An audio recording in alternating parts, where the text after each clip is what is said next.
1 Samuel, capítulos 3 e 4. Enquanto isso, o menino Samuel servia ao Senhor ajudando Eli. Naqueles dias, as mensagens do Senhor eram muito raras e visões não eram comuns. Certa noite, Eli, que estava quase cego, tinha ido se deitar. A lâmpada de Deus ainda não havia se apagado e Samuel dormia na casa do Senhor, onde estava a arca de Deus. De repente, o Senhor chamou: Samuel? O menino respondeu: Estou aqui.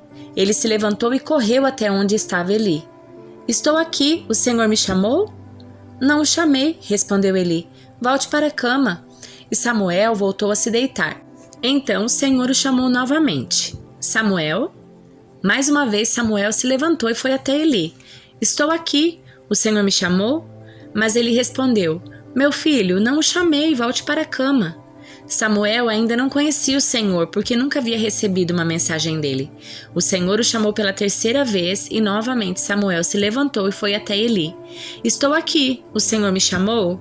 Então Eli entendeu que era o Senhor que chamava o menino. Por isso disse a Samuel: Vá e deite-se novamente. Se alguém o chamar, diga: Fala, Senhor, pois o teu servo está ouvindo. E Samuel voltou para a cama. Então o Senhor veio e o chamou como antes. Samuel, Samuel. Samuel respondeu: Fala, pois teu servo está ouvindo. Então o Senhor disse a Samuel: Estou prestes a realizar algo em Israel que fará tinir os ouvidos daqueles que ouvirem a respeito. Cumprirei do começo ao fim todas as ameaças que fiz contra Eli e sua família. Eu adverti de que castigaria sua família para sempre, pois seus filhos blasfemaram contra Deus e ele não os repreendeu por seus pecados. Por isso, jurei que os pecados de Eli e dos seus filhos jamais serão perdoados por meio de sacrifícios nem de ofertas. Samuel ficou deitado até de manhã e então se levantou e abriu as portas da casa do Senhor. Estava com medo de contar para Eli a visão que tivera, mas Eli o chamou. Samuel, meu filho. Estou aqui, respondeu Samuel. O que o Senhor lhe disse? Perguntou Eli. Conte-me tudo e que o Senhor o castigue severamente se você esconder de mim alguma coisa do que ele disse. Então Samuel contou tudo a Eli e não escondeu nada. Eli respondeu: É a vontade do Senhor, que ele faça o que lhe parecer melhor. À medida que Samuel crescia, o Senhor estava com ele. Todas as suas palavras se cumpriam. Todo Israel, desde Dan ao norte até Berseba ao sul, sabia que Samuel havia sido confirmado como profeta do Senhor. O Senhor continuou a aparecer em Siló e a transmitir mensagens a Samuel ali, e as palavras de Samuel chegavam a todo o povo de Israel. Naquele tempo, Israel estava em guerra com os filisteus. O exército israelita tinha acampado perto de Ebenezer e os filisteus acamparam em Afeque. Os filisteus atacaram e derrotaram o exército de Israel, matando cerca de 4.000 homens. Terminada a batalha, os soldados voltaram para o acampamento e as autoridades de Israel se perguntaram: Por que o Senhor causou nossa derrota diante dos filisteus? Vamos trazer a arca da aliança do Senhor de Siló para que esteja conosco e nos livre do poder do inimigo. Então enviaram homens a Siló para trazer a arca da aliança do Senhor dos Exércitos, que está entronizado entre os querubins. Ofne e Finéias, os dois filhos de Eli, acompanharam a arca da aliança de Deus. Quando todos os israelitas viram a arca da aliança do Senhor entrando no acampamento, soltaram gritos de alegria tão altos que fizeram o chão tremer. O que está acontecendo? Perguntaram os filisteus. O que significam esses gritos do acampamento dos hebreus? Quando souberam que era porque a arca do Senhor havia chegado, entraram em pânico. Os deuses vieram ao acampamento deles, disseram: Estamos perdidos, nunca enfrentamos uma coisa assim antes. Estamos perdidos, quem nos salvará desses deuses poderosos? São os mesmos deuses que destruíram os egípcios com pragas quando Israel estava no deserto. Tenham coragem, filisteus, sejam homens, do contrário acabaremos como escravos dos hebreus, assim como eles se tornaram nossos escravos. Sejam homens e lutem. Então os filisteus saíram para a batalha e Israel foi derrotado. A matança foi grande. 30.000 soldados israelitas morreram naquele dia. Os sobreviventes deram meia volta e fugiram para suas tendas. A arca de Deus foi tomada. Ofne e Finéias, os dois filhos de Eli, foram mortos. Um homem da tribo de Benjamim correu do campo de batalha e chegou a Siló ainda naquele dia. Tinha rasgado suas roupas e colocado pó sobre a cabeça. Ele estava sentado numa cadeira ao lado da estrada, esperando para ouvir as notícias da batalha, pois seu coração tremia pela segurança da arca de Deus. Quando o mensageiro chegou e contou o que havia acontecido, gritos ressoaram por toda a cidade. Eli ouviu os gritos e perguntou: O que é esse barulho todo? Um mensageiro correu até Eli e contou-lhe a notícia. Eli estava com 98 anos e já não conseguia enxergar. Acabo de chegar do campo de batalha, disse o mensageiro. Fugi de lá hoje mesmo. Ele perguntou: O que aconteceu, meu filho? O mensageiro respondeu: Israel foi derrotado pelos filisteus e o povo foi massacrado. Seus 2 filhos, Ofni e Finéias, também morreram e a arca de Deus foi tomada. Quando ele mencionou o que havia acontecido com a arca de Deus, Eli caiu da cadeira para trás ao lado do portão. Quebrou o pescoço e morreu, pois era velho e pesado, havia sido juiz em Israel durante 40 anos. A nora de Eli, esposa de Finéias, estava grávida e perto de dar à luz. Quando soube que a arca de Deus havia sido tomada e que o sogro e o marido estavam mortos, teve contrações violentas e deu à luz.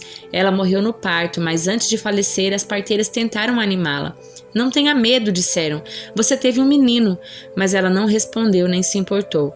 Deu ao menino o nome de Icabode e disse: Foi-se embora a glória de Israel, pois a arca de Deus havia sido tomada e seu sogro e seu marido estavam mortos.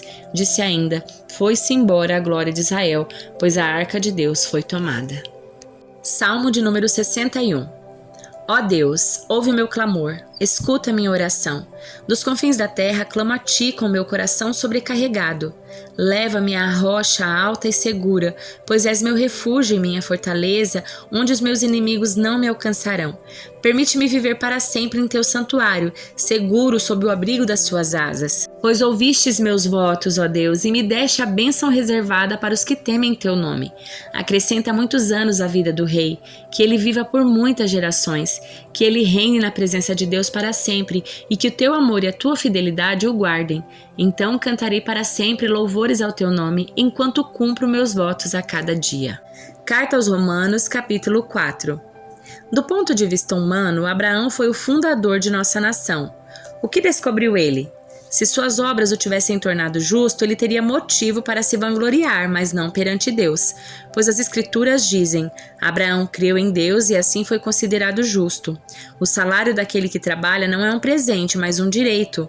Contudo, ninguém é considerado justo com base em seu trabalho, mas sim por meio da sua fé em Deus, que declara justos os pecadores. Davi também falou a esse respeito quando descreveu a felicidade daqueles que são considerados justos sem terem trabalhado para isso. Como são felizes aqueles cuja desobediência é perdoada, cujos pecados são cobertos. Sim, como são felizes aquele cujo pecado o Senhor não leva mais em conta.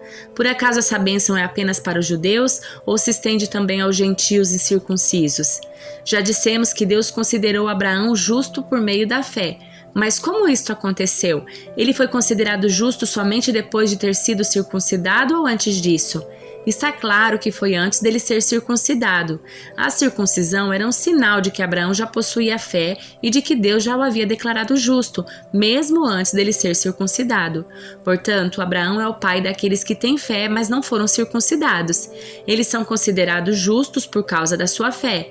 E Abraão também é o pai daqueles que foram circuncidados, mas somente se tiverem o mesmo tipo de fé que Abraão tinha antes de ser circuncidado.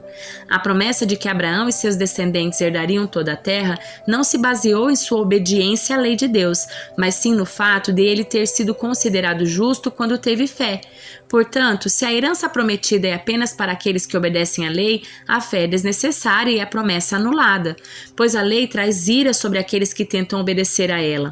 A única forma de não quebrar a lei é não ter lei nenhuma para quebrar.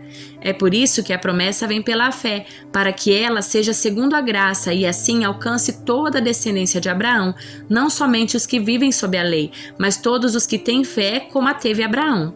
Pois ele é o pai de todos que creem, conforme aparece nas Escrituras. Eu o fiz pai de muitas nações. Isso aconteceu porque Abraão creu no Deus que traz os mortos de volta à vida e cria coisas novas do nada. Mesmo quando não havia motivos para ter esperança, Abraão a manteve, crendo que se tornaria o pai de muitas nações, pois Deus lhe tinha dito: esse é o número de descendentes que você terá. E sua fé não se enfraqueceu, embora ele soubesse que aos 100 anos seu corpo, bem como o ventre de Sara, já não tinham vigor. Em nenhum momento a fé de Abraão na promessa de Deus vacilou. Na verdade, ela se fortaleceu e com isso ele deu glória a Deus. Abraão estava plenamente convicto de que Deus é poderoso para cumprir tudo o que promete. Por isso, por sua fé, ele foi considerado justo. E quando Deus considerou Abraão justo, não o fez apenas para benefício dele. As Escrituras dizem que foi também para nosso benefício, pois elas garantem que também seremos considerados justos por crermos naquele que ressuscitou dos mortos a Jesus, nosso Senhor. Ele foi entregue à morte por causa dos nossos pecados e foi ressuscitado para que fôssemos declarados justos diante de Deus.